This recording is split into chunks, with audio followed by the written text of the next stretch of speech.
کۆنگرەی هەشتەمی یەکگرتووی ئیسلامی لەژێر ناونیشانی داهێنان و پێشەنگی لە شاری هەولێر و بە ئامادەبوونی 900 ئەندام دەستی پێکرد. پەیڕۆ و پرۆگرام یەکێکە لە گرنگترین خاڵەکانی نێو کۆنگرا کە وەک دەستوری هەموو حزبێک دادەنرێت. بۆیە لە ڕۆژی یەکەمی کۆنگرەکە پەیڕۆ بەدەنگی 182.3 ئەندامانی کۆنگرا پەسەند کرا.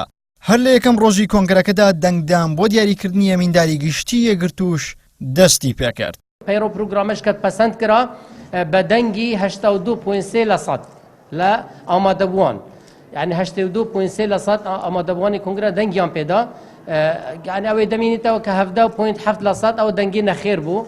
ئەو دەنگی نەخێرانش ئەوە نیشانەی زیندووی ناو کۆنگرەیە و کە خەڵک دیارە چاوەڕێ هێشتا دەکە زۆر ئاساییە کە بەو ڕێژە بە نەخێریش دەنگدا. ئەوانی سەرکرداتی گوتمان 16 هەڵبژاردراون ماوەتەوە 27 کەسی تر. ئێستا دوای ئەو پشودانە و نان خواردن و نوێژکردن کۆنگرە جارێکی تر دەست پێ دەکەتەوە سەعات 2 و دەست پێ دەکەتەوە. یەکەم خاڵ ئەوەیە کە گرنگترین خاڵیان ناو کۆنگرە ئەوەیە هەڵبژاردننی بەڕێز ئەمینداری گشتی.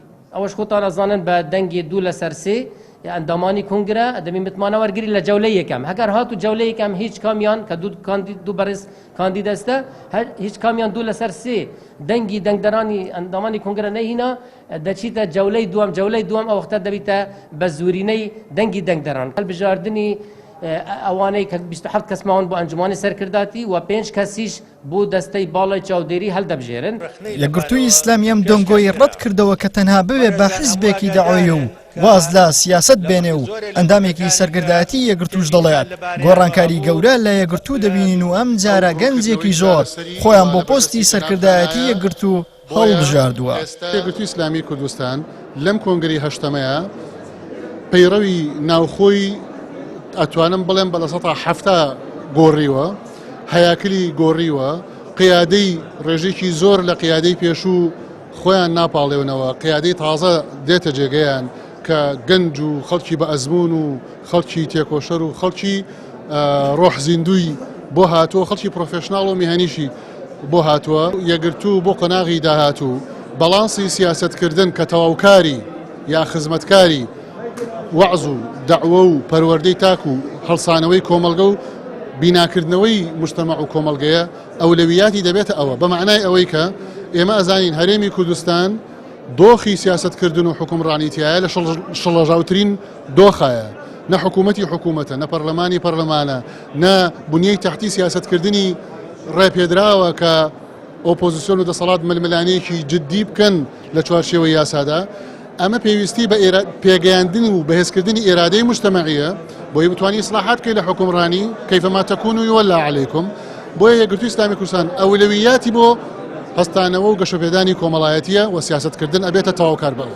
ئەندامانی کۆنگرەی هەشتەمی یەکگرتووش خۆشحاڵی خۆیان دەربڕیوە و پێیان وایە یەکگرتوو نوێبوونەوەیەکی باش و بەرەو پێچوونێکی باش بەخۆیەوە دەبینێت.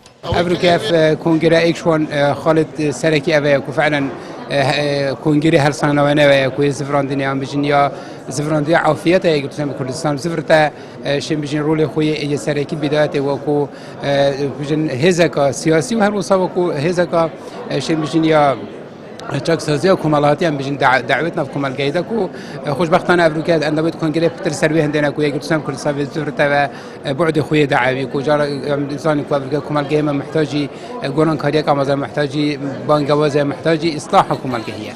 یەکگرتووی ئیسلامی کوردستان لە ساڵی 1994 ڕاگەیەندراوە و تاوەکو ئێستاکە 7 کۆنگرەی بەستووە و لە زۆربەی هەڵبژاردنەکانی پەرلەمانی عێراق و هەرێمیشدا کورسی بەدەستهێناوە و لە مێژووی حکومڕانی هەرێمیشدا بەشداری زۆربەی کابینەکانی حکوومەتی هەرێمی کوردستانی کردووە.